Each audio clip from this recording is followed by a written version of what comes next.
नमस्कार दोस्तों, मैं हूं सुष्मिता मिश्रा। आप देखना शुरू कर चुके हैं 4 PM न्यूज नेटवर्क।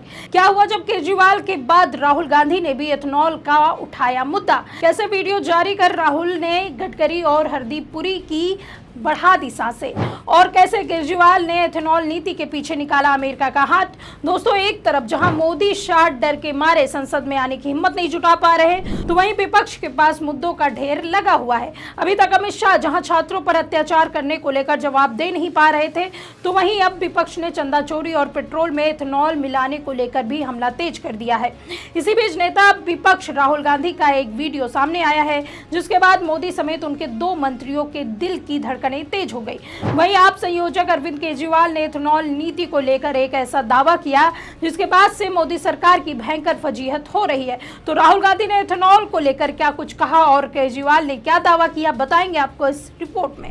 दोस्तों, जब से जंतर मंतर पर छात्रों के आंदोलन के बाद शिक्षा मंत्री धर्मेंद्र प्रधान का इस्तीफा हुआ है, उसके बाद से ही जनता के बीच आवाज उठने लगी है कि सरकार एथेनॉल नीति को वापस ले, नहीं तो इसके खिलाफ भी आंदोलन होगा। लेकिन आंदोलन खत्म होते ही विपक्ष सबसे पहले गृह मंत्री अमित शाह के पीछे पड़ गया। हालांकि अरविंद केजरीवाल ने वापस से एथेनॉल को लेकर सरकार को घेरना शुरू कर दिया। उन्होंने लोगों की शिकायतों को लेकर प्रधानमंत्री आवाज घेरने की भी कोशिश की, लेकिन अब लगता है कि आने वाले दिनों में एथेनॉल को लेकर विपक्ष की तरफ से एक बड़ा आंदोलन हो सकता है, क्योंकि इस मुद्दे को अब लोकसभा में विपक्ष के नेता राहुल गांधी ने बड़े पैमाने पर उठाने का ऐलान कर दिया है। उन्होंने शुक्रवार को केंद्र सरकार की E20 नीति पर बड़ा हमला बोला और आरोप लगाया कि यह नीति लोगों की गाड़ियों को नुकसान पहुंचा रहा है और आम लोगों की जेब पर सीधा बोझ डाल रहा है। उन्होंने इसमें भ्रष्टाचार का आरोप भी लगाया और कहा कि पूरी दाल ही काली है। राहुल गांधी ने कहा कि कांग्रेस इस मुद्दे को देश भर में बड़े स्तर पर उठाएगी।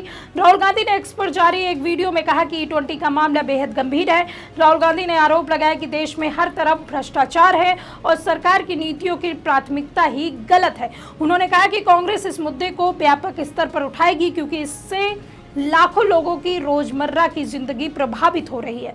ये E20 का जो मामला है, ये बहुत बड़ा इशू है। नॉर्मली हम कहते हैं कि दाल में कुछ काला है, मगर ये दाल ही काली है। Brothers and sisters, this is a matter of sequencing. In any campaign, we have to decide the sequence of affairs. Our problem right now is that there is so much corruption that there's a huge line in what we have to sequence. Don't worry, this issue, we're going to take it up in a massive way, because this is destroying people's cars, destroying people's scooters, destroying people's lives, and literally is stealing directly from them. अब एक और जहां राहुल गांधी ये दावा कर रहे हैं कि E20 से लोगों के स्कूटर, कार और अन्य वाहन खराब हो रहे हैं, जिसका सीधा आम आदमी की जेब पर असर पड़ रहा है, वहीं सरकार का कहना है कि इथेनॉल मिश्रण बढ़ाने से कच्चे तेल के आयात पर निर्भरता घटेगी, किसानों के गन्ने और अन्य फसलों से अतिरिक्त आय मिलेगी और कार्बन उत्सर्जन कम होगा। लेकिन कई वाहन मालिकों और कुछ उद्योग संगठनों ने पुराने वाहनों पर इसके असर को लेकर चिंता जताई।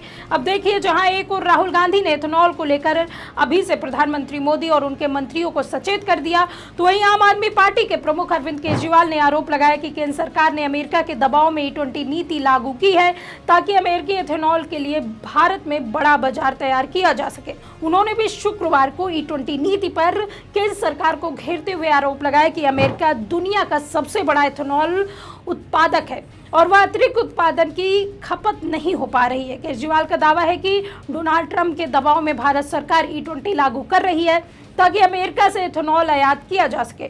उन्होंने आरोप लगाया कि सरकार ने बिना पर्याप्त तैयारी के E20 लागू कर दिया और यह नहीं देखा कि देश के पुराने वाहन इस ईंधन के अनुकूल हैं या नहीं।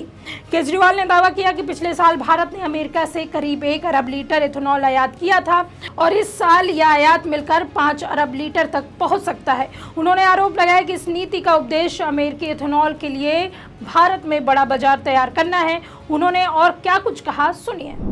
देश दुनिया भर में जिन जिन कंट्रीज ने E20 लागू किया, they gave themselves 10, 15, 20 years before this decision was implemented. Brazil is at the forefront. Brazil में अब E100 है पूरा का पूरा इथेनॉल भी यूज़ होता है without any petrol, flexi fuel vehicles हैं। पर ब्राज़ील ने 50 साल लिए E20 करने में। इन 1931 Brazil introduced E5 and they introduced E20 इन 1985। 55 साल के बाद उन्होंने E20 किया और अब जाके उन्होंने E100 किया, लेकिन वहाँ पे E30 और E100 दोनों के बीच में ऑप्शन मिलता है। बाकी most of the countries in the world, rest of the countries in the world जहाँ जहाँ इथेनॉल है, इट्स लेस देन E10। चाहे आप जर्मनी ले लीजिए, चाहे आप US ले लीजिए, दूसरे जितने कंट्रीज हैं वहाँ पे E10 से भी कम है। हमारे देश के अंदर 2022 में गवर्नमेंट ने डिसाइड किया कि हम 2025 में इसको लागू कर देंगे, within 3 years। Our government gave merely 3 years to implement E20। 3 साल में नहीं हो सकता। जितने पेट्रोल पंप है उनके स्टोरेज टैंक्स E20 के लिए रेडी नहीं है। उसमें जब पेट्रोल डालते हैं तो उसमें मॉइस्चर अलग हो जाती है, इथेनॉल अलग हो जाता है और पेट्रोल अलग हो जाता है। तो कई लोग ऐसे हैं जिनकी टंकी के अंदर पानी ही भरा जाता है, तो उनकी गाड़ी सीज हो जाती है। इसी तरह से जो ऑयल टैंकर्स हैं, जो ऑयल कंपनी से टैंकर लेके आते हैं पेट्रोल पंप पर, they have to be specially designed for that. The vehicles have to be specially designed for. वो कुछ नहीं किया, ना पेट्रोल पंप डिज़ाइन किए, ना पेट्रोल पंप चेंज किए, ना ऑयल टैंकर्स चेंज किए, ना व्हीकल चेंज किए। हमारे मोदी सरकार ने ज़बरदस्ती इसको लागू कर दिया, थोप दिया पूरे देश के अंदर। तो अगर ऐसा किया तो ऑब्वियसली आज ethanol is more expensive than petrol. Raw oil जो है वो 50 रुपए प्रति लीटर है और इथेनॉल 70 रुपए प्रति लीटर है। तो ethanol is more expensive than petrol. Ethanol is less energy, gives less calorific value, less mileage than petrol. Then why is Modi government imposing ethanol on the country? एक बड़ी बात है कि क्यों कर रहे हैं, जबरदस्ती क्यों कर रहे हैं? जब लोग दुखी हैं, इसका कोई फायदा नहीं है लोगों को, तो क्यों कर रहे हैं? तो वो इसलिए कर रहे हैं बिकॉज अमेरिका का प्रेशर है, ट्रंप का मोदी जी पे प्रेशर है कि आप हमसे इथेनॉल खरीदो। USA is the largest producer of ethanol in the world, पर USA अपना इथेनॉल कंज्यूम नहीं कर पा रहा। उनके किसान दुखी हैं।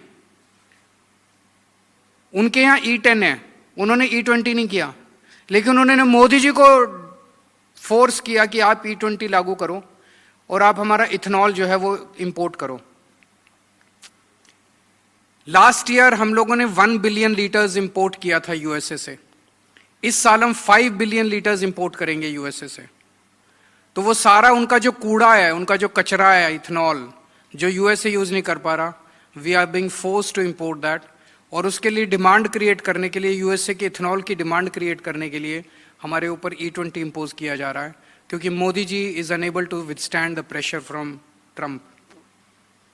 हमने इसके खिलाफ एक टाउन हॉल किया जिसमें लगभग 7 lakh people joined online. They were watching online. They joined online, participated online. This is perhaps the biggest online rally in the world. Guinness book में ना जाना चाहिए कि इतनी बड़ी पॉलिटिकल रैली आज तक कभी नहीं हुई पूरी दुनिया में। 7 लाख पीपल जॉइंड ऑनलाइन। हमने इसके लिए पिटीशन डाली ऑनलाइन, 2 लाख लोगों ने पिटीशन साइन की, जिसको हम मोदी जी के यहाँ देने के लिए गए, लेकिन मोदी जी मिले नहीं हमसे। आज सत्ता की आंखों में आंखें डालकर पत्रकारिता करना मुश्किल हो गया है।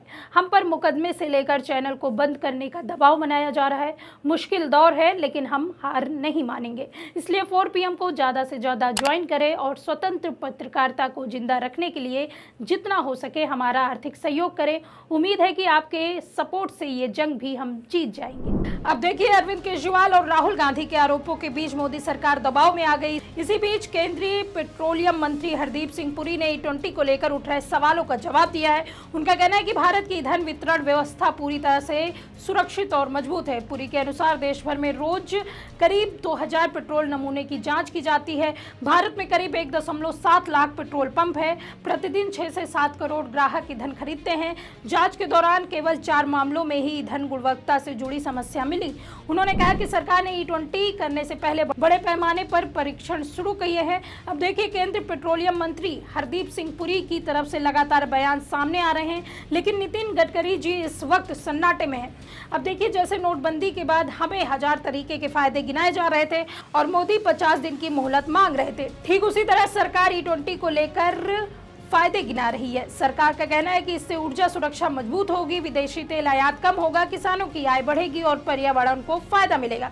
जबकि जनता परेशान है, उनके सभी पुराने वाहन E20 के लिए पूरी तरह से उपयुक्त नहीं है। इसमें इंजन और फ्यूल सिस्टम पर असर पड़ रहा है। अगर पर्याप्त तकनीकी तैयारी नहीं हुई तो वाहन मालिकों पर अतिरिक्त बोझ बढ़ सकता है। वहीं राहुल गांधी और अरविंद केजरीवाल के ताजा बयानों के बाद E20 नीति एक बार फिर राजनीतिक बहस का मुद्दा बन गया है। एक और सरकार इसे ऊर्जा आत्मनिर्भरता और हरित ईंधन की दिशा में बड़ा कदम बता रहा है, जबकि विपक्ष इसे आम लोगों और वाहन मालिकों के हितों के खिलाफ बताते हुए सरकार से जवाब मांग रहा है। आने वाले दिनों में संसद और राजनीतिक मंचों पर इस मुद्दे पर बहस तेज होने की संभावना है। इस पर आपकी क्या राय है, हमें कमेंट करके जरूर बताइए। वीडियो पसंद आई हो तो लाइक और शेयर करें, और अगर अभी तक हमारे चैनल को सब्सक्राइब नहीं किया है तो कर लीजिए। जुड़े रहिए 4PM न्यूज़ नेटवर्क के साथ। नमस्कार।